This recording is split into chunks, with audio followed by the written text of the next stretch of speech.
पेरावे ते उगवते, बोलले ते माघारी येते, अशी पश्चात्तापानं दग्ध झालेल्या अमेरिकेची चाललेली ही धडपड आहे. 2013 साली ओबामा हे तर रिपब्लिकनचे नव्हते, डेमोक्रॅटिक पक्षाचे राष्ट्राध्यक्ष होते, त्यांनी ही विशेष सवलत चीनला दिलेली आहे. स्वतःच उभं केलेलं हे भूत हे भस्मासुरासारखं अमेरिकेच्या मागं लागलं. म्हणजे कंपनी चिनी आहे, त्याला जे गुंतवणूक लागणार आहे त्या गुंतवणुकीसाठी लागणारा पैसा कुठनं येणार आहे तर अमेरिकन लोकांनी केलेल्या बचतीतून येणार आहे. जेवढी चीनच्या या वाढत्या आर्थिक वर्चस्वाची धास्ती ही अमेरिकेला आहे, तितकीच युरोपियन राष्ट्रांना पण आहे, तितकीच अन्य आशियाई राष्ट्रांना पण आहे, उदाहरणार्थ भारताला पण आहे. त्या व्यापाराच्या वाढीमागे अशी काही सूत्र आहेत की जी अमेरिकेच्याच लक्षात येत होती. तर आपण इथं अमेरिकेत उत्पादन करायच्याऐवजी तिथं जाऊन उत्पादन करू आणि तीच गोष्ट आपण अमेरिकेला निर्यात करू, असं अनेक अमेरिकन कंपन्यांनीच प्रत्यक्षात केलं. त्यांनी जर ठरवलं की हे सर्वच्या सर्व आज भांड विकून टाकायचे, ते जर विकून टाकले तर अमेरिकन डॉलर्सचा पुरवठा हा जागतिक भांडवली बाजारात इतका वाढेल की अमेरिकेचं चलन मूल्य फार फार घसरेल. एक बायोटेक्नॉलॉजी, दुसरं आर्टिफिशियल इंटेलिजन्स, तिसरं या सर्वासाठी लागणारी जी काही इलेक्ट्रॉनिक कॉम्प्युटर्स म्हणजे खरं तर सेमी कंडक्टर्स, या 3 उद्योगांमध्ये चीन काय करू शकतं आपल्या पुढे जाऊन याची जाणीव अमेरिकन सरकारला आहे. आयातीचे दर जर कमी झाले तर असे अनेक उद्योग जे आज आयातीचे दर जास्त असल्यामुळे होऊ शकत नाहीत ते अस्तित्वात येतील. शेती क्षेत्र वगळूनच पण का होईना निदान हे आयातीचे दर कमी झाले तर आपल्या अनेक प्रकारच्या उद्योगांना चालना मिळू शकते. जागतिक व्यापार संघटना लोक समजतात तेवढी फार मोठी सबळ संस्था आहे हे खरं नाही, किंबहुना ती नाही म्हणून अमेरिकेला या प्रकारची गोष्ट आज करावी लागते. नमस्कार. सध्या जागतिक बाजारपेठेमध्ये चर्चा आहे ती व्यापार युद्धाची. अमेरिकेने छेडलेल्या व्यापार युद्धामध्ये जगातले जवळपास सगळेच देश भरडले जात आहेत असं देखील म्हणायला हरकत नाही आहे. परंतु अमेरिका अचानक या व्यापार युद्धाला सुरुवात का करते, अमेरिकेचा यामागचा हेतू काय, त्यातल्या त्यात चीनला टार्गेट का केलं जातं आहे आणि या सगळ्या घडामोडींचा जागतिक बाजारपेठेवर, भारतीय बाजारपेठेवर काय परिणाम होऊ शकतो, चीनच्या बाजारपेठेला कसं टार्गेट केलं जातं आहे, या सगळ्यांचाच आढावा, या सगळ्यांची चर्चा आता आपण करणार आहोत. आणि आपल्या सगळ्या प्रश्नांची उत्तरं देण्यासाठी, व्यापार युद्धाचा हा सगळा प्रश्न समजावून सांगण्यासाठी आज आपल्यासोबत आहेत प्रख्यात अर्थतज्ञ doctor Pradeep Apte sir. Sir, आपलं स्वागत आहे ग्राउंडमध्ये. नमस्कार सर, पहिला प्रश्न हाच आहे की नेमकं हे व्यापार युद्ध अमेरिकेला सुरू करावं असं का वाटलं? जसं व्यापार युद्ध सुरू करावं असं का वाटलं आणि अमेरिका हे असं कसं करू शकते असा प्रश्न बऱ्याचदा लोकांना पडत असेल, पण जरा ऐतिहासिक पार्श्वभूमी सांगतो. जागतिक व्यापार संघटना 1995 साली आली, पण त्याच्या आधी जी अस्तित्वात जो करार होता त्याला गॅट म्हणायचे, general agreement on trade and tariff. त्या संस्थेची स्थापना व्हायच्या अगोदर देखील जे मूळ प्रस्ताव होता तो इंटरनॅशनल ट्रेड ऑर्गनायझेशन, WTO आपण ज्याला म्हणतो, तसं आयटो त्यावेळेला त्याचं नाव होतं. आणि त्याच्यामध्ये खरं तर अपेक्षा अशी होती की जगातील व्यापाराला प्रत्यक्ष अप्रत्यक्षरित्या ज्या ज्या प्रकारचे अडथळे होऊ शकतात त्या अडथळ्यांची निराकरण करण्यासाठी असणारा एक अशी संस्था की ज्याच्यामध्ये त्याच्याबद्दल वाटाघाटी होऊ शकतील आणि सभासद आपापसामधला जो व्यापार व्यवहार आहे तो अधिकाधिक खुला आणि पारदर्शक ठेवू शकतील, या कल्पनेची स्थापना झाली होती. या कल्पनेची सुरुवात झाली, त्याची चर्चा झाली आणि त्या चर्चेच्या आधारानं एक मोठा दस्तऐवज पण प्रकाशित झाला, त्याला हॅवाना चार्टर असं म्हणायचे. या हॅवाना चार्टरला पहिला विरोध कोणी केला असेल तर तो अमेरिकेनं केला होता. हा इतिहास बऱ्याचदा लोकांना माहिती नसतो. आणि अमेरिकेने विरोध केला होता तो सुद्धा कशासाठी, तर त्या काँग्रेसला असं वाटत होतं की जवळपास 1920 सालापासून दुसरा महायुद्ध संपेपर्यंत अमेरिकेनं जी काही भरघोस औद्योगिक वाटचाल केली, भरभराट झाली, इतकं की दुसऱ्या महायुद्धानंतर तर अमेरिकेपलीकडे जगाला, विशेषतः युरोपीय राष्ट्रांना आपली अर्थव्यवस्था सावरण्यासाठी म्हणून जे काही लागेल त्या प्रकारचं कर्ज देणारा धनको म्हणून अमेरिका उभा राहू शकला होता. आणि ही औद्योगिक भरभराट मुख्यतः अन्य देशांशी होणाऱ्या व्यापारी स्पर्धेपासून बचाव करणारी अशी जवळपास 15 वर्ष अमेरिकेनं उपभोगली होती. त्यामुळे जर समजा आपण या प्रकारचं कवच, संरक्षण कवच अन्य जगातल्या स्पर्धेपासून होणारं जर काढून घेतलं आणि ते किती काढावं, कधी काढावं, किती वेगानं काढावं याबद्दलची जी आपल्याला एकतर्फी असलेला जो अधिकार आहे तो अधिकार अशी संघटना स्थापन झाली तर तो आपल्या हातचा जाईल, या धारणेतून अमेरिकेतली जशी आपल्याकडे पार्लमेंट असतं तसं US काँग्रेसकडे हे अधिकार असतात. तर त्या काँग्रेसनं विरोध केला म्हणून इतकी व्यापक प्रकारची जागतिक व्यापारामध्ये मुक्तता आणू पाहणारी संघटना अस्तित्वात अमेरिकेनं येऊ दिली नाही. आणि मग अमेरिकात जर नाही म्हणली तर या सर्व प्रयत्न फोल होणार होते. म्हणून त्याच्याऐवजी तुलनेनं कमी महत्त्वाकांक्षी असणारी, एकूण त्याची व्याप्ती ही मर्यादित असणारी अशी general agreement on trade and tariff नावाची संस्था स्थापन झाली. हा एक नमुना. दुसरा नमुना 1944 साली, त्याच्या आधी 3 वर्ष, जी एकूण परकीय चलनाचे जे आंतरराष्ट्रीय व्यापार व्यवहार होतात त्याच्यामध्ये सतत नेहमी ते जे चलनाचे दर असतात ते फार वर खाली होतात आणि त्याच्यातून एक वेगळ्या प्रकारची व्यवसायांना संदिग्धता तयार होते की हा व्यवहार आपल्याला फायदेशीर ठरणार आहे, किफायतशीर ठरणार आहे का तोट्याचा ठरणार आहे. म्हणजे चलन व्यवहार जो असतो त्या चलन व्यवहारातला चलन दर हा स्थिर जर नसेल तर एकूणच आर्थिक परिस्थितीमध्ये एक वेगळ्या प्रकारची अस्थिरता आणि अनिश्चितता तयार होते. ही काढून टाकली तर जागतिक अर्थव्यवस्था लवकर सुधारेल आणि त्याला एक प्रकारची सुव्यवस्था प्राप्त होईल. या कल्पनेनं ज्या संस्थेची स्थापना झाली ती म्हणजे आंतरराष्ट्रीय नाणेनिधी, इंटरनॅशनल मॉनिटरी फंड. अर्थातच त्याच्यामध्ये सर्वात मोठा वाटा एकीकडे ब्रिटन आणि दुसरीकडे अमेरिका होता. ब्रिटन होता कारण ब्रिटनचं फार मोठं साम्राज्य होतं, ब्रिटिश चलन त्याच्यामध्ये वापरलं जात होतं. आणि दुसऱ्या बाजूला अमेरिकेची जी झालेली भरभराट होती त्याच्यामुळे डॉलर चलनही तितकेच जगभर वापरलं जात होतं. त्यामुळे हे 2 देश जोपर्यंत एकत्र येऊन काहीतरी संमतीनं ही व्यवस्था तयार करत नाहीत तोपर्यंत अशी चलनव्यवस्था कशी येणार हा प्रश्न होता. म्हणून ब्रिटनच्या बाजूनं जॉन मेनर्ड केन्स आणि अमेरिकेच्या बाजूनं मिस्टर व्हाईट या दोघांनी जे प्रस्ताव मांडले त्याचं एक संमिश्र मिश्रण म्हणून तयार झालेली ही आंतरराष्ट्रीय नाणेनिधी संस्था. त्याच्यात असं होतं की जगातली सर्व चलनं ही डॉलरशी बांधली जातील आणि खुद्द डॉलरचं मूल्य मात्र सोन्याशी बांधलं जाईल. म्हणजे $35 बरोबर एक विशुद्ध सोन्याचा अंश, सरासरीने आपण 10 ग्रॅम म्हणू, पण जे आपण तोळ्यात बोलतो म्हणून समजा एवढा तोळं सोनं म्हणजे इतके डॉलर अशी ती व्यवस्था होती. त्यामुळे ते त्यातला जो दर होता तो अंशमध्ये होता. 1 अंश बरोबर $35. हा दर कायम राहणार आणि अन्य चलनाचे दर डॉलरच्या दराशीच निगडीत करायचे आणि जे बदलतील ते फक्त डॉलरच्या संबंधात बदलतील.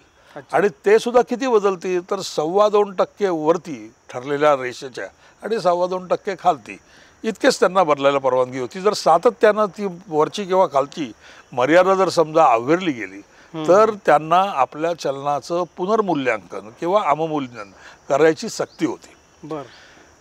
पुढे झालं असं की असं दुसऱ्या महायुद्धाच्या वेळेला असं वाटत होतं की अमेरिका ही सर्वात जास्त प्रगत आहे, अमेरिकेच्या डॉलरला मागणी तर असणारच, पण मग ती अतोनात वाढू नये किंवा फार खाली जाऊ नये म्हणून ही व्यवस्था चालेल असं वाटत होतं. आणि अमेरिकेची अर्थातच एकूण निर्यात मोठी, आयात तुलनेनं कमी, त्यामुळे अमेरिकेचे ज्याला आपण ट्रेड सरप्लस म्हणतो, व्यापारी वरकड जे असतं ते व्यापारी वरकड खूप मोठं होतं. आणि ही अशीच परिस्थिती पुढचे काही वर्ष चालू राहील असं लोकांना वाटत होतं. पण झालं असं की विशेष करून युरोपामध्ये जर्मनीचं चलन हे इतक्या मोठ्या प्रमाणात भरभर वाढायला लागलं. याचं कारण जर्मनीनं लोकांच्या कल्पनेत बसणार नाही त्याला जर्मन मिराकलच म्हणतात. म्हणजे त्यांनी एक अशी अद्भुत गोष्ट घडवून दाखवली की जो पूर्ण बेचिराग झालेला, अर्धा वृद्धा कसाबसा जिवंत असलेला देश, पण त्यानं ज्या रीतीनं आपली आर्थिक भरभराट आणि पुनर्निर्माणाची प्रक्रिया साधली त्याच्यातून जर्मन वस्तूंना असणारी मागणी ही झपाट्यानं वाढायला लागली. म्हणून जर्मन चलन जोरात चढायला लागलं. तेव्हा कुठं पहिल्यांदा अमेरिकेची निर्यात कमी आणि आयात जास्त अशी परिस्थिती उदयाला लागली होती, पण तरी निर्यात जास्तच होती. कालांतरानं 1962-63 नंतर अमेरिकेची परिस्थिती बदलली. अमेरिकेची आयात जास्त आणि निर्यात कमी असं व्हायला लागलं. पण करारानुसार तर त्याचं धोरण जे ठरलं होतं ते त्याचं मूल्य हे सोन्याशी निगडीत होतं. त्यावेळेला 1958 साली रॉबर्ट ट्रिफिन नावाच्या हार्वर्ड विद्यापीठातल्या एका प्राध्यापकानं असा प्रश्न विचारला की जर समजा असं झालं की आपल्याकडची तूट वाढत गेली आणि तूट वाढत गेलं जाता जाता जर समजा असं लोकांच्या लक्षात आलं की डॉलरचं मूल्य हे म्हणावं इतकं काही वरचढ नाही आणि जर समजा त्यांनी काही काळानं कुठल्या राष्ट्रांनी असं म्हटलं की आम्हाला या डॉलरची गरज नाही, आम्हाला हे डॉलरमध्ये नको, आम्हाला त्याच्या बदल्यात ज्या दरानं ठरलं आहे त्या दरानं सोनं द्या, तर तेवढं सोनं आपल्याकडं आहे का? अच्छा. असा प्रश्न रॉबर्ट ट्रिफिननं विचारला. आणि अर्थातच तेवढं चलनाच्या जेवढी वाढ झाली होती तितक्या प्रमाणात ती काही सोन्याची त्यांची जी साठा होता तो वाढलेला नव्हता आणि तो वाढणं शक्यही नव्हतं. हे लक्षात घेतल्यानंतर म्हणजे 58 साली त्यांना हा प्रश्न विचारला. पण अमेरिकेला हे सर्व व्यवहारता मान्य करून पत्करून जेव्हा असं लक्षात आलं की ही व्यवस्था आता पुढची आपल्याच्यानं झेपणारी नाही, चालण्यासारखी नाही, तेव्हा अमेरिकेनं काय केलं तर जसं आज ट्रम्पने एकतर्फीपणानं सांगितलं की आता आम्ही आमच्या पद्धतीनं प्रत्येक देशाशी वेगवेगळी व्यापार दराबद्दल जे काय करायचं ते वाटाघाटी करणार आणि आम्हाला इतका जर मिळत नसेल तर आम्ही त्यांच्यावरती त्यांच्या इतके जास्त दर लावणार. हे जसं एकतर्फी केलं तसंच 1971 साली 15 ऑगस्टला रिचर्ड निक्सन अध्यक्ष असताना त्यांनी एकतर्फीपणानं जाहीर केलं की डॉलर आणि सोनं यांची जी सांगड आंतरराष्ट्रीय नाणेनिधीच्या करारात घातली आहे ती आम्हाला मंजूर नाही, आजपासून ते संबंध संपले असं एकतर्फी जाहीर केलं. त्याच्यानंतर त्यावेळी जवळपास 5 वर्ष असा मोठा गदारोळ माजला. कारण पूर्वी लोकांना वाटत होतं की ही आता कशी सुव्यवस्थित, याच्यामध्ये काही अनिश्चितता नाही आणि स्थैर्य देणारी अशी अवस्था आहे, असं काही झालं नाही. 4-5 वर्ष बराच काळ कुठलं चलन, मग आंतरराष्ट्रीय नाणेनिधी तर डॉलरमध्ये हिशोब ठेवायचे, मग आता डॉलरची सोन्याची असलेली सांगड जर काढून टाकली तर काय करायचं. तर मग त्याच्यासाठी म्हणून एक कृत्रिम चलन ज्याला आम्ही अकाउंटिंग करन्सी म्हणतो ती म्हणजे स्पेशल ड्रॉईंग राईट्स, जे अगोदर वेगळ्या करण्यासाठी तयार झाले होते, त्या स्पेशल ड्रॉईंग राईट्सलाच आता जणू काही एक चलन आहे आणि हे चलन म्हणजे वेगवेगळ्या चलनाची भेळ, एक मिश्रण आहे असं म्हणून एक कृत्रिम चलन तयार केलं आणि 76 सालापासून SDR मध्ये सर्व व्यवहार करायला सुरुवात झाली. सांगायची गोष्ट अशी की गॅट आयटो नको, गॅट पाहिजे हा अमेरिकेचा हट्ट, एकतर्फी हट्ट. सोन्याशी निगडीत भाव ठेवायचा, डॉलरचा भाव वरती होऊ द्यायचा नाही आणि उरलेल्या देशांनी डॉलरशी असलेला दर हा कायम एका मर्यादेतच ठेवायचा, अशी एकतर्फी असलेली मागणी अमेरिकेची ही अमेरिकेनं स्वतःच फेटाळली. तात्पर्य असा प्रकारचा एकतर्फीपणा हा एक बलाढ्य औद्योगिक राष्ट्र आणि विशेष करून ती फार मोठी युद्धशक्ती असलेलं राष्ट्र आहे, अशा राष्ट्राला करणं हे नेहमीच शक्य असतं. त्यामुळे ट्रम्पनं याच्यात केलं आहे नवीन काही नाही, असं अमेरिका नेहमीच करत राहते. उदाहरणार्थ जागतिक व्यापार संघटनेमध्ये अनेक प्रकारचे जे प्रश्न उद्भवले ते प्रश्नसुद्धा पहिल्यांदा अमेरिकेनं उभे केलेले असतात आणि मग नंतर त्याचे या ना त्या मार्गानं मुरड घालत तो जागतिक व्यापार संघटनेच्या करारात तो विषय सामील होतो. अलीकडचा 95 सालचा म्हणजे ज्याला उरुग्वे राऊंड म्हणतात, त्याच्यामध्ये जी 2 विशिष्ट कलमं आली, उदाहरणार्थ intellectual property rights, trade related intellectual property rights म्हणून जो करार आहे तो करार अमेरिकेच्या आग्रहामुळे आला होता. त्याला चीनचा विरोध होता, भारताचा विरोध होता, अनेक देशांचा विरोध होता, परंतु मग सर्वांना मंजूर होईल अशा बेतानं तो पातळ करून तो शेवटी आणला. त्यामुळे या प्रकारची अमेरिकेची असलेली वर्चस्वाची जी वागणूक आहे ही वागणूक ही एका अर्थानं सगळ्या जगाला माहिती आहे, ती रूढ आहे. ट्रम्पनं त्या प्रकारचा वापर आत्ता केला आहे. तो व्यापारांतर्गत आहे प्रश्न म्हणून असं वाटतं की ही व्यापारापुरतीच आहे. पण खरा मुद्दा आपल्या बोलण्याचा आहे तो हा आहे की ही फक्त व्यापारापुरतीची गोष्ट नाही. कारण 1988-89ला चीननं जागतिक व्यापार संघटनेचा सदस्य होण्यासाठी म्हणून अर्ज केला. अगोदर असलेल्या सदस्यांनी मंजुरी दिल्याखेरीज चीनला तर सदस्यत्व देणं शक्य नव्हतं. त्या 88 सालापासून अर्ज त्यांचा पडून असलेला, मंजूर न झालेला, तो शेवटी 2001ला मंजूर झाला. कोणामुळे झाला तर एक त्याचा महत्त्वाचा समर्थक म्हणजे अमेरिका होता. अच्छा. आणि 94 सालापासून म्हणजे जेव्हा क्लिंटन अमेरिकेचे राष्ट्राध्यक्ष होते तेव्हापासून अमेरिकेचं धोरण असं होतं की चीनला आपण जागतिक व्यापार संघटनेमध्ये सामील करून घेतलं पाहिजे. आणि याचं जे काही कारणमीमांसा विशेषतः जाहीरपणानं बोलली जायची ती फार मजेशीर आणि मनोरंजक वाटावी अशी आहे. हा कम्युनिस्ट राष्ट्र आहे. कम्युनिस्ट राष्ट्रामध्ये कम्युनिस्ट पक्षाखेरीज कोणताही पक्ष अस्तित्वात नसतो. तिथं कोणत्याही प्रकारची लोकशाही नसते. ती पूर्ण तयार एका पक्षाची, कामगार वर्गाच्या नावानं चालवलेली पण मूडभर असलेल्या पक्षातल्या लोकांची ही हुकुमशाही असते. पण जर समजा जागतिक व्यापारामध्ये चीनला ओढलं तर चीन हा हळूहळू आर्थिक हितसंबंधांसाठी अधिकाधिक लोकशाहीकडे झुकायला लागेल अशा खुळचट युक्तिवादाबद्दल म्हणा किंवा खुळचट समजुतीमुळे म्हणा चीनला जागतिक व्यापार संघटनेमध्ये घ्यावं याबद्दल अमेरिकेचा मोठा पाठिंबा होता. आता याला एक कारण असं होतं की चीननं आपलं जे काही औद्योगिकरणाचं जे सूत्र होतं ते 1900 साली सोडलं, पण प्रत्यक्षामध्ये जागतिक व्यापारामध्ये भाग घेऊन आपण जास्त आर्थिक मोठी झेप घेऊ शकतो हे चीननं इतर आशियाई देशापासून घेतलेला धाडा होता.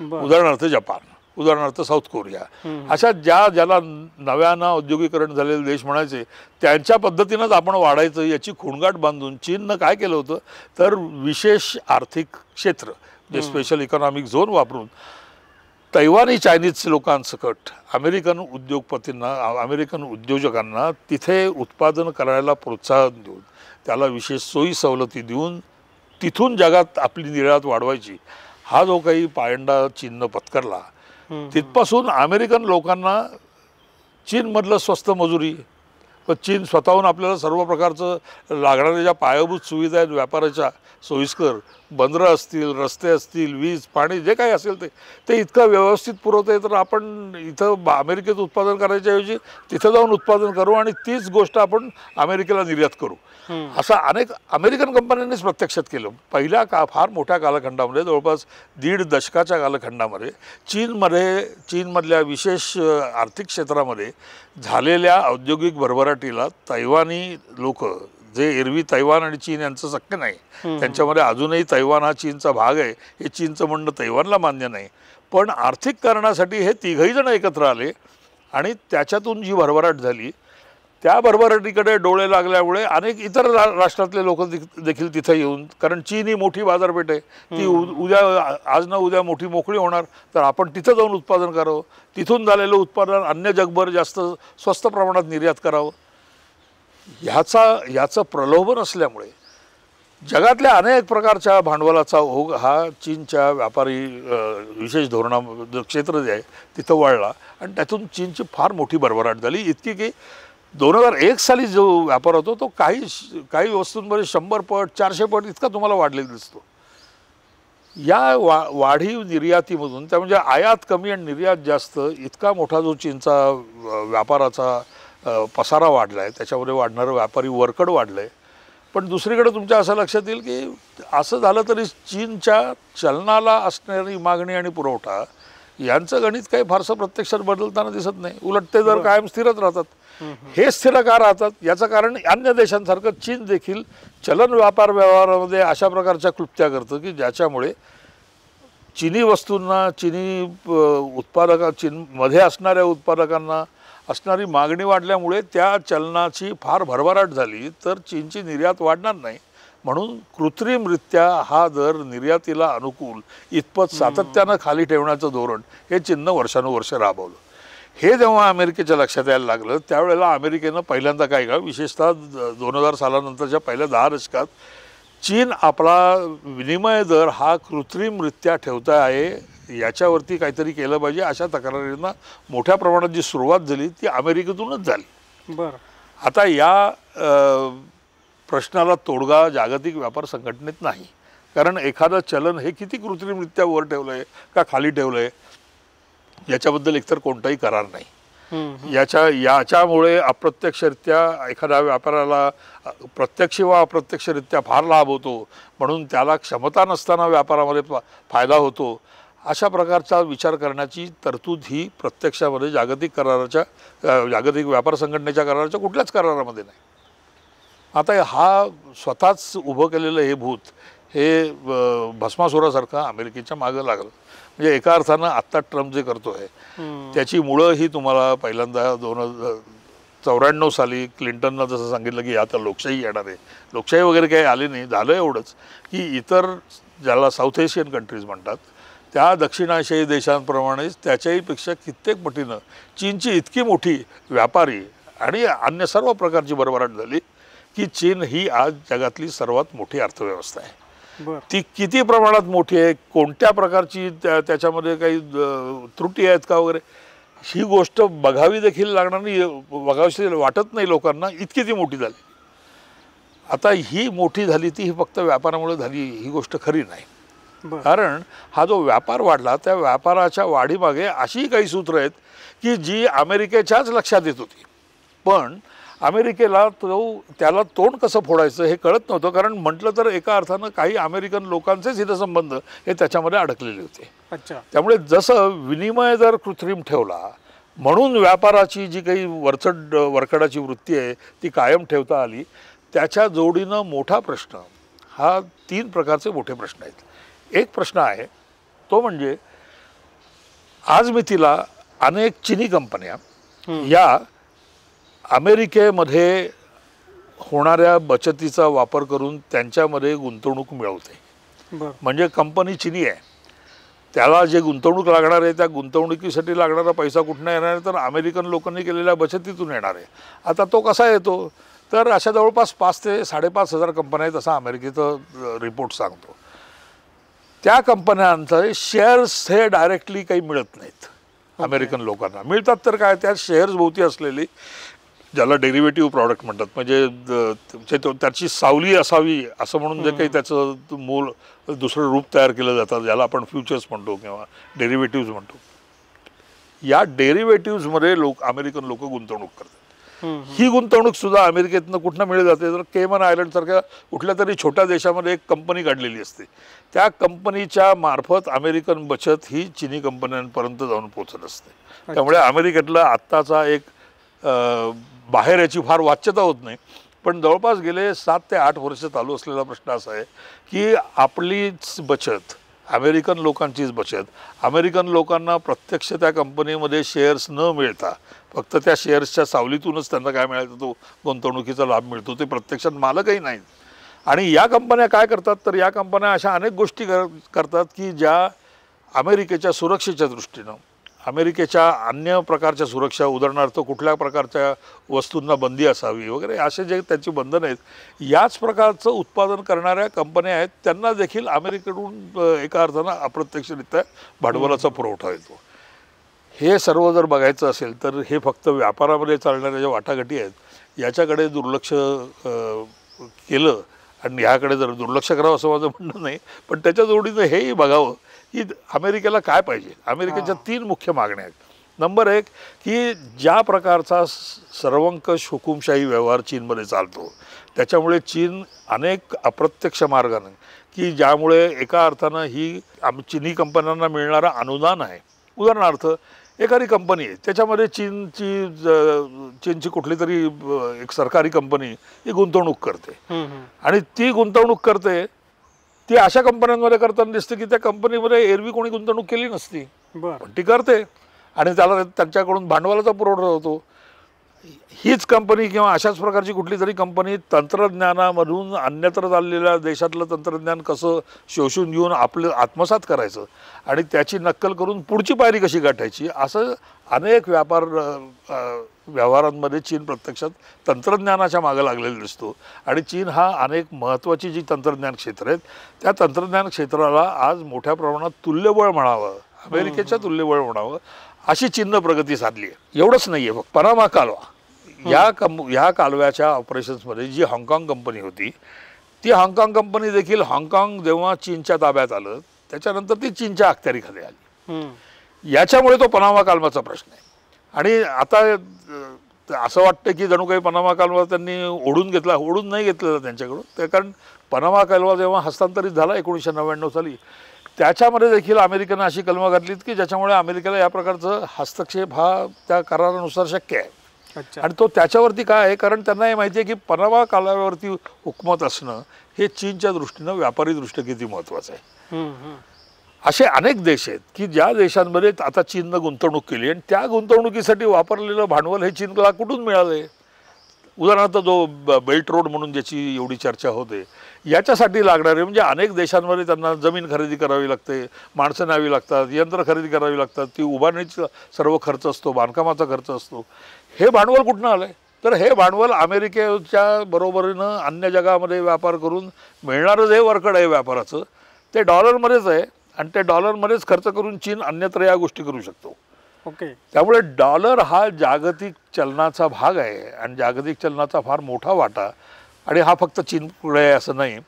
हाँगकाँग, चीन, सिंगापूर आणि जपान या 4ही राष्ट्रांकडे फार मोठ्या प्रमाणात अमेरिकेनं म्हणजे अमेरिकेच्या सरकारनं काढलेल्या रोख्यांमध्ये हे डॉलर ठेवलेले असतात.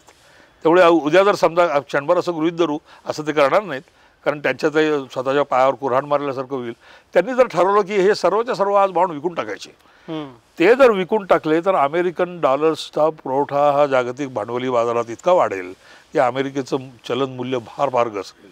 इतकं की काही नाही केलं तरी फक्त त्या चलन मूल्यात झालेल्या घटीमुळे अमेरिकेला अनेक वस्तू खरेदी करणं हे अत्यंतिक महागाईचं होऊन बसेल. पण त्या वस्तू पुरवणारे देशच हे आहेत म्हणून ते करत नाहीत. पण ते त्याऐवजी त्यांच्या सोयीनं जेव्हा त्यांना असं वाटतं की डॉलर आपल्या आवाक्यात राहत नाही आहे किंवा आपल्याला कुठली तरी दुसरीकडे गुंतवणूक करायची आहे, त्यासाठी या सर्व डॉलर्सच्या गंगाजळीचा वापर ते करत असतात. तर या गंगाजळीच्या वापराला आळा कसा घालायचा, याच्यासाठी लागणारे जे मार्ग आहेत याची सोडवणूक ही कधी जागतिक व्यापार संघटनेकडून कदापि शक्य नाही. कारण जागतिक व्यापार संघटनेची त्या प्रकारची क्षमताच नाही, त्या करारामध्ये त्या प्रकारची कुठली तरतूदच नाही. म्हणून म्हणजे आता उदाहरणार्थ एक विशेष ज्याचा अमेरिकन धोरणात्मक जे काही चर्चा पडद्याआड चालतात त्याचे सिनेटमधले काँग्रेसमधले रिपोर्ट जर बघितले तर असं लक्षात येतं की हे कळतंय की चीन सरकारनं या कंपन्यांना असा भांडवल पुरवलं आहे. एरवी या जगल्या नसत्या, तर जी जगली सुद्धा नसते अशी कंपनी ही निर्यात करू शकते, ती विशिष्ट प्रकारचं तंत्रज्ञान आयात करू शकते, ती अमेरिकेतूनच आयात करते. आता मग ही अमेरिकेतूनच आयात करायची तर मग त्या आयातीवरतीच बंदी घातली पाहिजे. हे शहाणपण आत्ता नाही सुचलेलं. या प्रकारचे अनेक कायदे आणि अनेक फतवे हे खुद्द अमेरिकन सरकारनंच काढलेले आहेत. कारण त्यांच्या असं लक्षात आलं आहे की एकीकडे अशा प्रकारानं तंत्रज्ञान खरेदी करायचं, अमेरिकन कोणतरी भागीदार शोधायचा आणि त्यालासाठी लागणारी त्या तंत्रज्ञानाचा आत्मसात करण्यासाठी लागणारा जो भांडवली खर्च असेल तो सोसेल इतका खर्च चीनी सरकारनं त्या कंपनीला द्यायचा. या पद्धतीनं आणि खेरीज दुसरा अजून एक त्याच्यावरती अजून एवढा जोर दिला जात नाही, पण कालांतरानं तो येईल असं मला अटकळ आहे माझी, की अनेक चीनी शास्त्रज्ञ 5 वर्ष 7 वर्ष अमेरिकेतल्या उत्तम प्रयोगशाळांमध्ये काम करतात आणि ते नंतर चीनमध्ये परत जातात. अमेरिकेतल्या एका मोठ्या औद्योगिक गटाचं म्हणणं असं आहे की ही एक प्रकारची वेगळ्या प्रकारची हेरगिरी आहे आणि चोरी आहे आणि याच्यावरती जर आपण बंधन नाही घातलं तर आपल्याला नेहमीच याला मुकावं लागेल. एक बायोटेक्नॉलॉजी, दुसरं आर्टिफिशियल इंटेलिजन्स, तिसरं या सर्वासाठी लागणारी जी काही इलेक्ट्रॉनिक कॉम्प्युटर्स म्हणजे खरं तर सेमी कंडक्टर्स, या 3 उद्योगांमध्ये चीन काय करू शकतं आपल्या पुढे जाऊन याची जाणीव अमेरिकन सरकारला आहे. अच्छा. त्यामुळे ह्या म्हणजे चीन हा स्वतःला साम्यवादी जरी म्हणत असला तरी एका कम्युनिस्ट पक्ष नावाच्या एका मोठ्या भांडवलशाहाच्या हाताखाली चालणारं हे आर्थिक साम्राज्य आहे आणि अनेक प्रकारच्या करार किंवा त्याच्याबद्दल असणारं विधिवत वागणं याला सरळ फाटा देऊन चीन अनेक रीतीनं आपल्यावरती कुरघोडी करतोय असं मांडणारा फार मोठा वर्ग हा खुद्द अमेरिकन राजकारणामध्ये आहे. आणि असं समजू नये की हे फक्त रिपब्लिकन पक्ष म्हणतोय. उलट आहे, डेमोक्रॅटिक पक्ष जो म्हटला जातो तो डेमोक्रॅटिक पक्ष हाच याच्यामध्ये विभागलेला आहे, दुबगलेला आहे. उदाहरणार्थ 2013 साली ओबामा हे तर रिपब्लिकनचे नव्हते, डेमोक्रॅटिक पक्षाचे राष्ट्राध्यक्ष होते, त्यांनी ही विशेष सवलत चीनला दिलेली आहे की अमेरिकेमधून काम करणाऱ्या कुठल्याही कंपन्यांना, जसं आपल्याकडे कंपनीज ॲक्ट आहे तसेच त्यांच्याकडे 2-3 प्रकारचे ॲक्ट आहे की तुमचं अकाउंटिंग ऑडिट हे तसं आहे का नाही, ते बरोबर चाललंय का नाही याच्याबद्दल म्हणून काही चौकशी करण्याची, त्याची छाननी करण्याची जे अधिकार त्या कायद्यानुसार अमेरिकन सरकारला मिळतात ते कायदे चीनी कंपन्यांना लागू नाहीत अशी विशेष सवलत चीनला ओबामाच्या काळात दिली गेली. अच्छा. आता याला डेमोक्रॅटिक पक्षातल्यालाही काही लोकांचा विरोध आहे, पण जो सर्व आत्ता धोका म्हणून ज्या गोष्टींची चर्चा होती ती चर्चा ही की आपल्याचकडच्या भांडवलाची, आपल्याचकडे तयार झालेल्या व्यापारातल्या वरकडाची त्याचा वापर करून चीन काय काय करतंय याला आळा कसा घालायचा, चीनची तांत्रिक प्रगती आपल्याकडच्या तंत्रज्ञानाचा वापर करून किंवा ते चोरून किंवा त्याच्यापुढे 4 पावलं स्वतःच्या कल्पकतेनं झेप मारून चीन आपल्या पुढे गेला तर काय होईल आणि याचा एकूण अमेरिकेची सुरक्षा जी काही पद्धती म्हणून आहे याला किती धोका आहे, ह्याच्या भोवती मुख्यतः अमेरिकेतली चर्चा ही जी बाहेर येत नाही परंतु जर तुम्ही 2013चा जर रिपोर्ट पाहाल, हा तो रिपोर्ट आहे, हा जो अहवाल आहे हा 2023चा आहे. बरं. ट्रम्प निवडून यायच्या आधीच आहे. या अहवालाचं जो काही शीर्षक आहे ते शीर्षक असं आहे की levelling the playing field, how to counter the CCP म्हणजे Chinese Communist Party, CCP's economic aggression. हा मे 17, 2023चा अहवाल आहे. बरं. आणि त्याच्यामध्ये सरळ सरळ असं म्हटलं आहे की चीन हे अनेक रीतीनं जगामध्ये फार मोठी आर्थिक सत्ता होऊ बघते, तर आणि ती सगळ्या प्रकारच्या भऱ्याभुल्या मार्गाने होऊ शकते. आणि याच्याकडे आत्तापर्यंत आपण जे काही दुर्लक्ष केलं किंवा आपण त्यांना कधी कधी जाणून बुजून, उदाहरणार्थ ओबामानं दिलेली सवलत ही आपल्या अंगाशी येते आहे, तर याचा प्रतिकार कसा करायचा याच्याबद्दलचा हा अहवाल आहे. म्हणजे थोडक्यात आपल्याकडे जे मराठीत म्हटलं जातं, पेरावे ते उगवते, बोलले ते माघारी येते, अशी पश्चात्तापानं दग्ध झालेल्या अमेरिकेची चाललेली ही धडपड आहे. म्हणजे जो बायडन यांच्या काळामध्ये हा अहवाल आला, हो, आणि आता डोनाल्ड ट्रम्प त्यानुसार धोरण करतात. कारण ट्रम्प हे राष्ट्राध्यक्ष असले तरी सुद्धा शेवटी अमेरिकन धोरणाची जी आखणी असते ती कुठला एक राष्ट्राध्यक्ष स्वतःच्या कल्पनेनं करतो ही आपल्याकडची बाबडी समजून आहे. हे खरं आहे की राष्ट्राध्यक्षाला विशेष अधिकार असतात, पण तो राष्ट्राध्यक्ष इतकी मनमानी करत नसतो, कारण त्याच्या मागे वेगवेगळ्या प्रकारच्या संस्था आहेत. उदाहरणार्थ पेंटागॉन आहे, CIA आहे, अशा अनेक ज्या USTR म्हणजे युनायटेड स्टेट्स ट्रेड रिप्रेझेंटेटिव्ह नावाचं एक ऑफिस आहे. अमेरिकेला व्यापारात काय डासतंय, काय बोचतंय हे जर तुम्हाला पाहायचं असेल आणि त्याच्यातून त्यांच्या कोणत्या मागण्या येऊ शकतात हे पाहायचं असेल तर जागतिक व्यापार संघटनेच्या पुढे जाण्याच्या अगोदरच युनायटेड स्टेट ट्रेड रिप्रेझेंटेटिव्हच्या ऑफिसनं काढलेले रिपोर्ट्स पाहावे की त्याच्यामध्ये आपल्याला कळतं की अमेरिका आता अधिकृतरित्या जागतिक व्यापार संघटनेमध्ये काय म्हणणार आहे किंवा काय मागणी करणार आहे. तसं ही प्रत्येक पैलूची म्हणजे संरक्षण, स्वतःचं संरक्षण, स्वतःच्या असलेल्या अन्य परराष्ट्रीय संबंधाचं संरक्षण, त्यांच्या स्वतःच्या लष्कराचं संरक्षण, त्यांच्या स्वतःच्या गुप्तहेर संघटनांचं संरक्षण, या सगळ्या संस्थांमध्ये आज दिसणारा महत्त्वाचा सूर हा आहे की चीनच्या वाढत्या प्रभावाला, चीनच्या वाढत्या वर्चस्वाला अमेरिका आळा घालू शकलेली नाही. बरं. गेले 25 वर्ष ती आपल्या हातातून निसटली आहे, तर ती पूर्ववत आणण्यासाठी काय करायची हा जो आज प्रबळ विचार जो जाहीर सर्व बाबतीमध्ये बोलला जात नाही, तो खरं तर या ट्रम्पनं घेतलेल्या भूमिकेमागचं खरं सूत्र आहे. पण सर, आता जर समजा तुम्ही सांगितल्याप्रमाणे की चीनचं साम्राज्य उभं राहण्याच्या पाठीमागं प्रत्यक्ष अप्रत्यक्ष हातभार जर समजा अमेरिकी भांडवलदारांचाच जर असेल आणि ते आता एवढं मोठ्या प्रमाणात जर वाढलं असेल, तर डोनाल्ड ट्रम्प आता त्यांना जे करायचं आहे किंवा करू पाहत आहेत त्याला कितपत यश येईल? काय शेवटी जो गुंतवणूकदार भांडवलदार जे काही असेल त्या भांडवलाच्या दृष्टीने महत्त्वाचं काय असतं, स्वतः जगणं महत्त्वाचं असतं. तर समजा त्यांच्याच राष्ट्राच्या राष्ट्राध्यक्षांनी किंवा संस्थांनी असं सांगितलं की आत्तापर्यंत झालं ते खूप झालं, पण आता यापुढं काही हे चालवणं आपल्याला शक्य नाही, तर हा पुरेसा दिलेला इशारा असतो. तो इशारा लगोलग अंमलात येईल असं नाही, पूर्णतः अंमलात येईल असं नाही, परंतु जी दिशा पूर्ण अस्तित्वातच नव्हती अशी एक नवीन दिशा, अशी एक वाट त्याला तयार करून देणं हे गरजेचं असतं. म्हणून तर हा सर्व एवढा मोठा नाटकी खेळ चालला आहे. बरं. आता चीन टार्गेट आहे हे स्पष्ट दिसतंय. एकंदरीतच आपण डोनाल्ड ट्रम्प यांचं धोरण पाहिल्यानंतर खरंच चीनच टार्गेट आहे की अमेरिका आणखीन काय अशी वेगळी स्वतःची घडी बसवू पाहत आहे? बरोबर, ते घडी बसवू पाहत आहे म्हणण्यापेक्षाही जास्त असं होईल. दुसऱ्या महायुद्धानंतर जी म्हणून काही जागतिक अर्थव्यवस्थेमध्ये आणि राजकारणामध्ये घडामोड झाली त्याच्यामध्ये अमेरिकेच्या धोरणाचा, वर्चस्वाचा फार मोठा वाटा आहे, फार मोठी सावली आहे. आणि त्यावेळेला जे वाटत होतं आणि आत्ताची परिस्थिती याच्यामध्ये जे वाढतं अंतर आहे, या अंतरामुळे खरं तर अमेरिकेत अस्वस्थता आहे.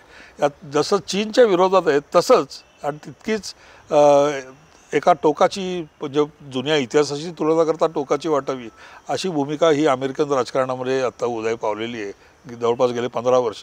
ते म्हणजे नाटो, म्हणजे वेगवेगळ्या राष्ट्रांना ज्याला नाटो सदस्य राष्ट्र म्हटली जातात त्यांना मिळणारं जे संरक्षण कवच अमेरिकेनं पूर्वी कबूल करून ठेवलं आहे, तर ती व्यवस्था अशीच्या अशी चालवणं आणि त्याची सर्व जबाबदारी आपल्या शिरावरती, आपल्या खांद्यावरती ठेवणं हे एका अर्थानं आता गैरलागू होत चाललं आहे असं म्हणणारी फार मोठा धोरणी वर्ग हा अमेरिकेमध्ये आहे, बरं. तो पण एक महत्त्वाचा भाग आहे.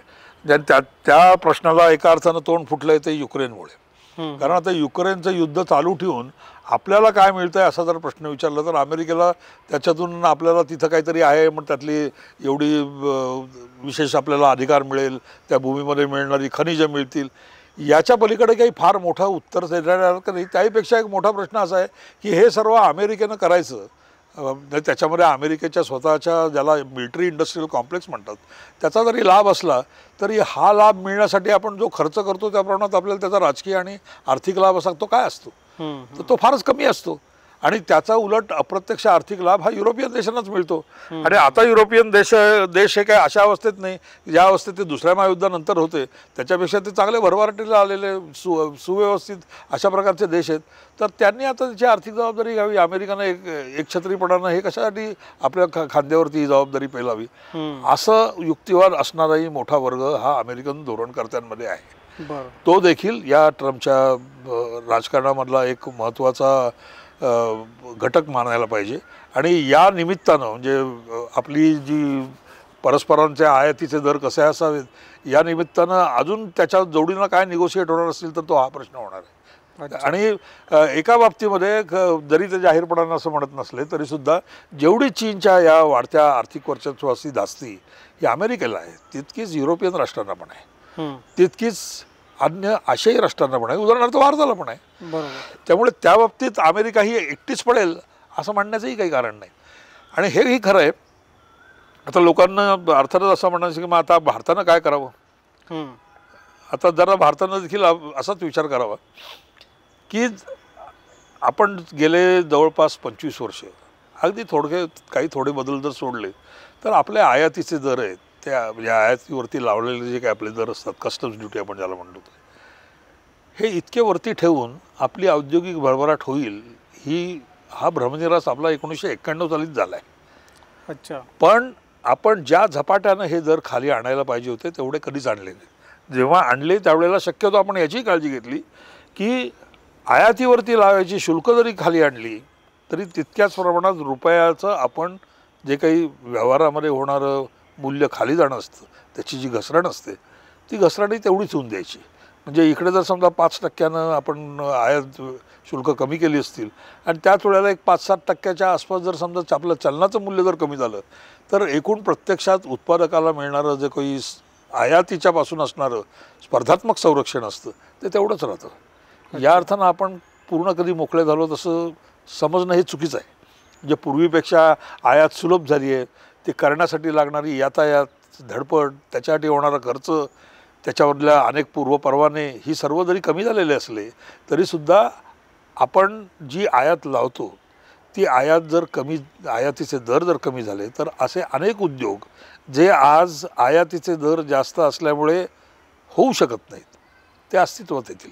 आपल्याला असं वाटतं की आयातीचा दर जास्त असलेल्या वस्तूंचा आपोआप आपल्याकडे दुसरं उत्पादन तयार होईल, पर्यायी उत्पादन तयार होईल, असं सर्वत्र होत नाही. झालं तरी त्या पूर्णतया होत नाही.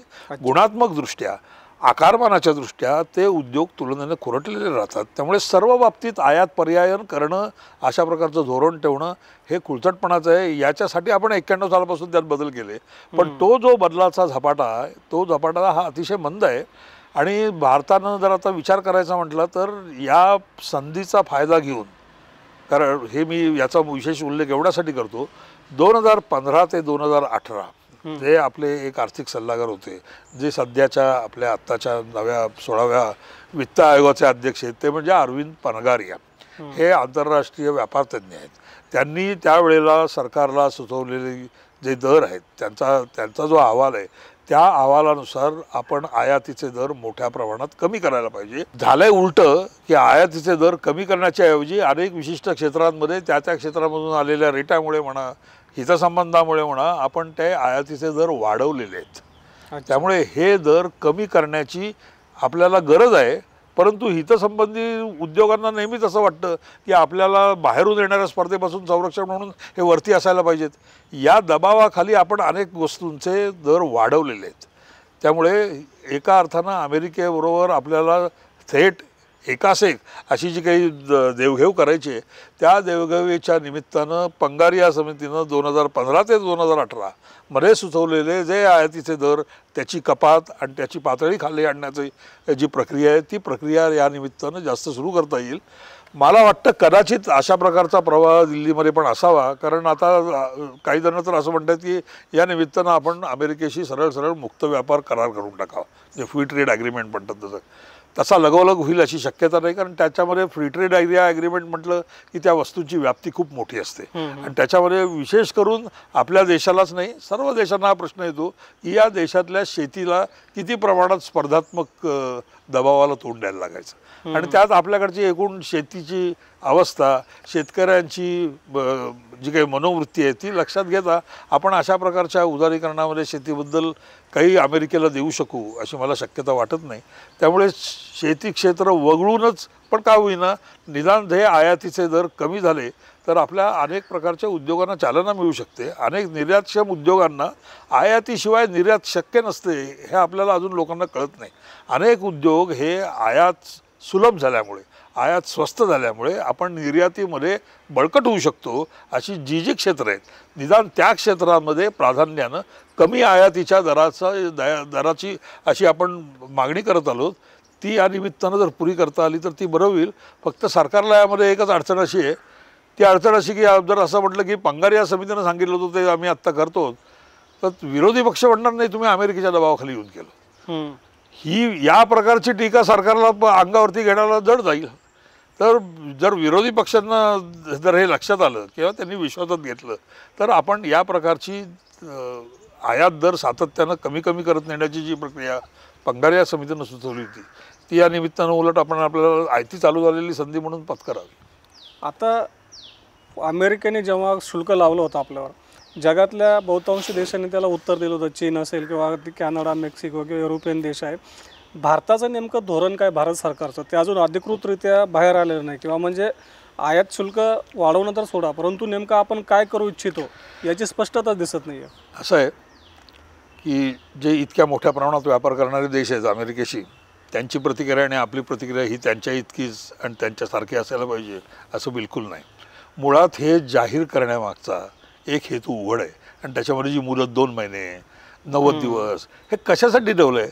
थोडक्यात आमच्याशी येऊन तुम्ही याबद्दल काहीतरी विनिमय करा, काहीतरी सवलतीची देवघेव करा, हे सांगण्याचा मार्ग म्हणून हे चाललेलं आहे.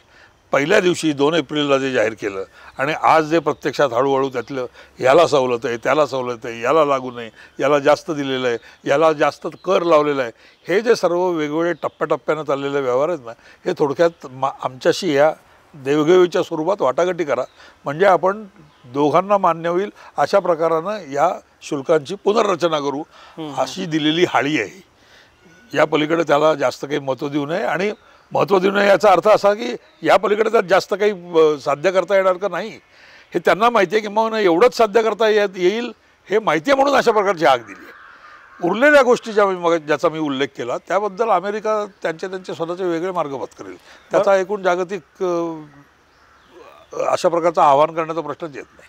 बरं, आता जर समजा अमेरिका की 2 देश की म्हणजे अमेरिका आणि भारत, अमेरिका किंवा मेक्सिको, अमेरिका आणि युरोप, म्हणजे 2 देशांमध्ये आता हे द्विपक्षीय करार होतील व्यापाराचे, मग WTOचं किंवा जागतिक व्यापार संघटनेचं यापुढचं भविष्य काय? हा प्रश्न मी पहिल्यांदा ज्याचा उल्लेख केला त्याच्याशी आहे. WTO ही आवश्यक महत्त्वाची संस्था आहे, पण WTO काय करू शकते याच्यामध्ये मर्यादा आहेत. उदाहरणार्थ, आणि हे WTOला स्वतःला मान्य आहे की WTOमध्ये मान्य झालेले दर हे एका राष्ट्राला जो लावायचा तोच दुसऱ्या राष्ट्राला लावायचा. आणि समजा आज आपण अमेरिकेशी वाटाघाटी केल्या आणि सांगितलं ठीक आहे आम्ही आत्तापर्यंत 40% लावत होतो, आता 24% लावू. तर जोपर्यंत आपण इतर राष्ट्रांनाही 24%च लावतो तोपर्यंत जागतिक व्यापार संघटनेमध्ये काही आक्षेप यायचं कारणच नाही. कारण जी वागणूक आपण अमेरिकेला देतोय ते इतरांनाही लागू होणार आहे. त्यामुळे अमेरिकेला सवलत दिली असं जरी वाटलं तर ती सवलत जागतिक व्यापार संघटनेच्या दृष्टीनं आक्षेपार्ह नाही. जोपर्यंत अमेरिकेला 24% पण जर्मनीला मात्र 40% असं जर केलं तर जागतिक व्यापार संघटनेमध्ये प्रश्न येऊ शकतो. एरवी तो प्रश्न येत नाही. दुसरा त्यातला एक महत्त्वाचा मुद्दा असा की खुद्द जागतिक व्यापार संघटनेमध्ये हे मान्य आहे की एखाद्या देशाला आपल्या आयातीवरती लावायच्या शुल्काचे दर किती उंच ठेवावे आणि हे त्यांनी वाटाघाटीनं कबूल करायचं की आम्ही पुढच्या 5 वर्षामध्ये ते या टप्प्यानं खाली आणणार आहोत. इथं जागतिक व्यापार संघटनेचा जो काही जी त्यांची मुख्य जी क्षमता आहे ती संपते. याच्या पलीकडे जर ते म्हणत असतील की नाही, इथले काही देश असे आहेत की त्या देशांशी आम्ही फक्त एवढीच नाही, आम्ही असं ठरवणार आहोत आपापसात करार करून की जेव्हा तुमच्याकडून माल येईल तेव्हा आम्ही शुल्क लावणार नाही, आमच्याकडून माल येईल तेव्हा तुम्ही शुल्क लावू नका, असं म्हणणं म्हणजे फ्री ट्रेड एरिया ॲग्रीमेंट करणं. मुक्त व्यापार क्षेत्र 2 देशांनी एकत्र येऊन जवळपास फार मोठ्या त्यांच्या व्यापाराच्या एकूण व्याप्तीमध्ये ज्या ज्या वस्तू येतात त्या सगळ्याच वस्तूंना किंवा सेवांना त्यांनी या प्रकारच्या सवलती परस्पर संमतीनं दिल्या तर या जागतिक व्यापार संघटनेच्या कराराचा भंग मानल्या जात नाहीत. म्हणून जागतिक व्यापार संघटनेच्याच नव्हे, त्याच्या अगोदरच्या गॅटचा देखील एक महत्त्वाचा कच्चा दुवा हा आहे की कोणत्या प्रकारचं फ्री ट्रेड ॲग्रीमेंट म्हणजे 2 किंवा 2 पेक्षा अधिक देशांनी एकत्र येऊन कराराला FTA म्हटल्यामुळे त्याच्यामध्ये काय होतं, काही ठराविक लोकांनाच या प्रकारची सवलत मिळते, उरलेल्यांना सवलत मिळत नाही असा त्याचा आशय असतो. म्हणजे सर्वांना सर्वसम वागणूक म्हणजे ज्याला मोस्ट फेवर्ड नेशन क्लॉज म्हणतात याचा भंग होतो. पण FTA म्हणून जर केलं ज्याच्यामध्ये सर्वच वस्तूंचा अंतर्भाव त्याने तुम्ही केलेला असेल तर तो अपवाद आहे आणि तो ग्राह्य अपवाद आहे. त्यामुळे तो MFNचा जरी व्हायोलेशन वाटत असलं, त्याची बूज राखली नाही असं वाटत असलं तरीसुद्धा तो जागतिक व्यापार संघटनेच्या चौकटीत बसणारी अशी केलेली ती कारवाई असते. आता एक प्रश्न इथं असा येतो की चीनच्या वस्तूंचा भारतीय बाजारपेठेला सुद्धा तेवढाच धोका आहे. जर आपण अमेरिकेच्या वस्तूंसाठी बाजारपेठ खुली केली, आयात शुल्क कमी केलं तर चीन उद्या WTO मध्ये हा मुद्दा घेऊन जाऊ शकतं का आणि त्यावेळेस भारत अडचणीत येऊ शकतो का? नाही, त्यावेळेला फक्त म्हणजे नीट तपशील लक्षात घ्या. आपण अमेरिकेला जी सवलत दिली तीच सवलत जर समजा चीनला लागू होत असेल तर प्रश्नच येत नाही. आपण अमेरिकेला दिलेली सवलत ही जवळपास काय शून्यवत म्हणावं किंवा इतक्या कमी वाटायला अशा 2% 5% अशी दिली आहे. पण ती फ्री ट्रेड एरिया ॲग्रीमेंट म्हणून दिली असेल तर चीन त्याबद्दल काही करू शकत नाही. तशी केली नाही तर चीन त्याच्याबद्दल WTO मध्ये कारवाईची मागणी करू शकतो. आणि त्याच्यामध्ये सुद्धा असं आहे, जागतिक व्यापार संघटना लोक समजतात तेवढी फार मोठी सबळ संस्था आहे हे खरं नाही, किंबहुना ती नाही म्हणून अमेरिकेला या प्रकारची गोष्ट आज करावी लागते. Agreement on subsidies and countervailing measures नावाचा एक स्वतंत्र करार हा WTOच्या एकूण करारामध्ये अंतर्भूत आहे. त्याच्यामध्ये तुम्हाला अशा ज्या ज्या गोष्टी वाटतात की ज्या गोष्टी अप्रत्यक्षरित्या सरकारी पाठबळाखेरीज, सरकारी आंदोलनाखेरीज, सरकारी विशेष प्रकारच्या पुरस्काराखेरीज तुम्हाला करतात आली नसती पण ती तुम्हाला पूर्णतः दाखवता आली पाहिजे. आणि ती दाखवता आली तर तुम्ही त्याच्यावरती वापरलेली कारवाई ही साधारणतः तितक्याच तुल्यबळ क्षमतेची असू शकते हेही दाखवता आलं पाहिजे. अशा प्रकारचा तो करार आहे. आणि पण त्याच्यामध्ये जे काही नोंदल्या गेलेल्या आहेत त्या गोष्टी अशा आहेत की त्या गोष्टींमध्ये अनेक बाबतीत हे सिद्ध करणं जवळपास अशक्य आहे, सांगणं अशक्य आहे. त्याचा वादविवाद काही वर्षानुवर्ष चालू राहील. पण त्याच्यासाठी लागणारं जे कोड आहे ते कोड जागतिक व्यापार संघटनेमध्ये इतपत विकसित नाही की समजा एखाद्या एरवी कोणी त्या हात लावला नसता अशा कंपनीमध्ये सरकारनं पैसे घातले आणि त्या सरकारने त्या कंपनीला जगून दिलं, ते जर 2% सुद्धा मिळणार नाही, 2% जर मिळणार नाही तर कुठल्या दुसऱ्या खाजगी उद्योजकांना त्याच्यामध्ये पैसे घातले असते? कोणीच नसते घातले, पण सरकारनं घातलेत. म्हणजे हा सरकारी अनुदानाचा एक वेगळा अप्रत्यक्ष प्रकार आहे भांडवली पुरवठा करणारा. असं म्हणण्यासारख्या ज्या युक्तिवादाच्या जागा आहेत त्या युक्तिवादाच्या जागा अतिशय कोत्या आहेत. त्यामुळे हा प्रश्न ACSA म्हणजे agreement on subsidies and countervailing मेजरच्या अखत्यारीमध्ये व्याप्तीमध्ये या प्रश्नांची पूर्णतः उकल होणार नाही हे सर्वांना माहिती आहे. अमेरिकेला तर त्याहून माहिती आहे म्हणूनच त्यांनी हा दुसरा टोकाचा मार्ग पत्करला आहे. सर आता शेवटचा प्रश्न, आता अमेरिकेने जागतिक बाजारामध्ये एक वेगळी घडी बसवण्याचा प्रयत्न करतं असं दिसतंय. जवळपास सगळ्या देशांनी यामध्ये ओढलेलं दिसतंय. तर पुढच्या भविष्यामध्ये आपल्याला जागतिक व्यापाराची अशी कुठली एक दिशा दिसते की कदाचित ते पुढे येऊ शकते? असं आत्ता या क्षणी सांगणं फारच कठीण आहे. याचं कारण असं की अमेरिकेला अभिप्राय येतं हे की ज्या प्रकारच्या एकतर्फीपणानं आयात शुल्क कमी करण्याच्या मागण्या या एका मर्यादेपलीकडे जागतिक व्यापार संघटनेवरती कोणीच लादू शकत नाही, अमेरिकाही लादू शकत नाही. कारण त्याच्यामध्ये पद्धत अशी आहे की जे काही व्हायचं ते सर्वसंमतीनं झालं पाहिजे. आणि इतकं सर्वसंमतीनं म्हणजे की जागतिक व्यापार संघटना त्याच्याबद्दल काय मतदान घ्यावं अशी देखील कधी कारवाई करत नाही. तरतूद आहे पण ते शक्यता काय म्हणतात, हे सर्वसंमतीनं जिथपर्यंत होईल तिथपर्यंतच आपण पुढे जाऊ. ही जागतिक व्यापार संघटनेची कार्यशैली आहे, ही त्यांची कामाची पद्धत आहे.